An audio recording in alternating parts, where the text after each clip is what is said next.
지구가 계속 뜨거워지고 있다. 이상기후라고 볼 수 있겠는데 평균 기온이 1.5도가 상승되면 대위기가 닥칠 수도 있다. 이런 이야기가 나오고 있습니다. 그래서 만들어진 것이 이 탄소중립위원회 2050 탄소중립위원회라고 하는데요. 이상기후, 기후온난화 어떻게 대비를 해야 될지 윤순진 공동위원장님 연결합니다. 윤 위원장님. 네, 안녕하세요. 윤순진입니다. 네, 위원장님. 지금 남부 유럽의 그리스와 터키도 산불과 화재로 몸살을 앓고 있고 지구 온도가 1.5도 올라간다. 지금 이상기후, 지구 온난화 얼마나 심각합니까? 지금 산업화 이전에 비해서요. 우리가 흔히 산업화 이전이라고 할 때는 19세기 중반 한 1850년대를 기준으로 해서 이야기를 하고 있는데요. 네. 그때에 비해서 현재 1.2도가량 올라온 상태입니다. 우리가 요새 아까 코로나 말씀을 나누셨는데요. 네. 코로나 걸렸느냐 안 걸렸느냐 할 때 굉장히 많은 그 지표로 사용하는 게 체온이잖아요. 네네. 사람의 온도도 1도가 올라가면 신진대사에 문제가 생기죠. 아하. 지구도 마찬가지입니다. 이 온도가 올라가게 되면 지표면에 있는 수증기의 증발량이 달라지게 되고요. 네. 그렇게 되면은 뭐 구름의 생성량이라든지 또 바람, 이 온도가 올라가는 것도 적도보다는 극지방 쪽이 더 많이 올라가고 있어요.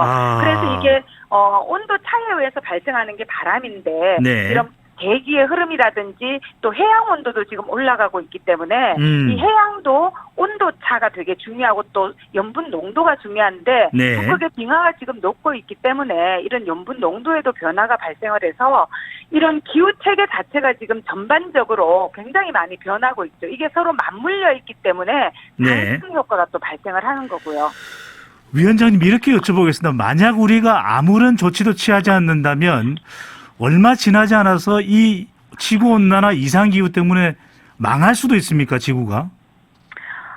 아마 그렇게 될 가능성이 없지 않겠죠. 지금 어제 IPCC라고 네. 그 유엔 산하에 기후변화와 관련된 과학자들이 자발적으로 모여서 이제까지 그 전 세계에서 나온 기후변화 관련 논문들을 다 검토를 해서 네. 정말 타당하고 믿을 만한 내용들로만 기후변화 평가 보고서를 만들고 있어요. 그래서 이걸 한 6년에서 7년 간격으로 발표를 하고 있는데 네네. 우리가 지금처럼 계속해서 온실기체를 배출하는 추세를 유지한다면 네. 아마 2040년이 되면은 1.5도씨까지 올라갈 수 있다. 이런 내용으로 어제 발표가 됐죠. 네.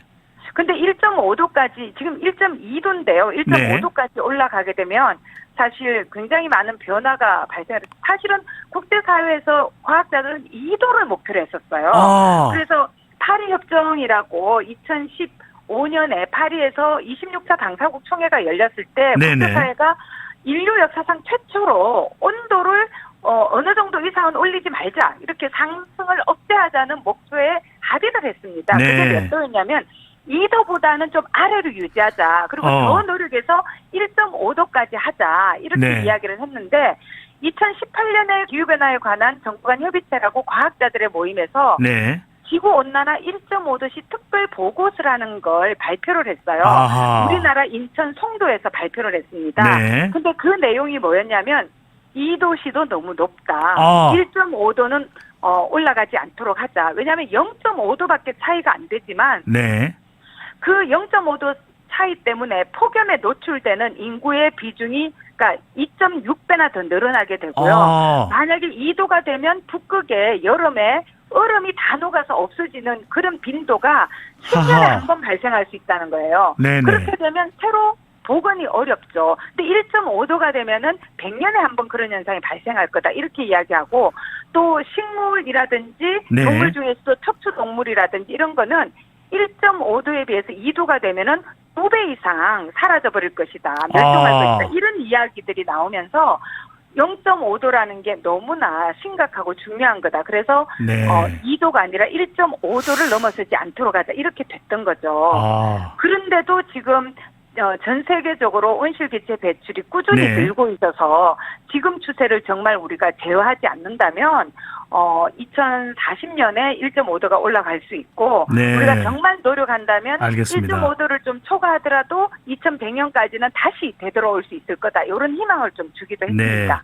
상당히 심각한데 과연 우리 국민들이나 전 세계인들이 이런 심각성을 알고 있을지 참 안타까운데 2050 탄소중립위원회는 어떤 일을 하게 되는 위원회인가요? 예, 지난주에 8월 5일이었죠. 네. 2050 탄소 중립 시나리오를 저희가 발표를 했었고요. 그때 그건 초안이었어요. 네. 초안을 발표하고 지금 다양한 이해 당사자들, 여러 또 이 기후변화를 대응하기 위해서 탄소 중립이란 건 뭐냐면 네. 우리가 할 수 있는 데까지 최대한 탄소를 비롯한 온실기체 배출을 줄이는 거예요. 아하. 하지만 이걸 0으로 만들 수는 없습니다. 배출 하나도 안 하고 살 수가 없거든요. 네네. 그래서 이 배출된 거를 그래도 배출을 최대한 줄이고 그래도 남는 거에 대해서는 우리가 네. 조림을 더 열심히 한다든지, 왜냐하면 나무가 CO2를 흡수하니까요. 아하. 조림을 더 열심히 한다든지, 그것도 모자랍니다. 왜냐하면 국토 면적이라는 게 한정이 돼 있기 때문에. 그렇죠. 그래서 요새 또 많이 이야기하는 게 탄소 포집 이용 저장이라는 그런 기술을 개발해서 네. 이미 배출된 그런 이산화탄소를 흡수해서 아하. 저장하는 그런 것까지도 우리가 고민을 하게 되죠. 네. 사실 저는 개인적으로 이런 기술을 그렇게 좋아하는 사람이 아닙니다. 불확실성도 높고 아직도 경제성이 불투명합니다. 네. 그럼에도 불구하고 우리가 탄소 배출을 0으로 만들 수가 없기 때문에 그런 기술적 대안까지도 생각을 하게 되는 거죠. 네. 그러니까 가장 중요한 건 배출을 되도록이면 줄이는 거예요. 아하. 여튼 이런 노력들을 저희가 해야 되는데 그걸 위해서 탄소 중립 사회라는 게 도대체 어떤 사회이고 그 탄소 중립 사회를 만들어가기 위해서는 우리가 어떤 노력들을 알겠습니다. 해야 되는지 이런 걸 이제 저희가 시나리오로 만들었고요. 네네. 지금 그 초안에 대해서 대화를 통해서 여론을 수렴하고 국민 또 대표자들로 지금 참여 시민들로 해서 알겠습니다. 네. 시민회의를 만들었거든요. 위원장님 너무 중요한 내용인데 오늘 뭐 여쭙고 싶은 걸 다 여쭙지 못해서 또 모셔야 될 것 같습니다. 오늘 말씀 잘 들었습니다.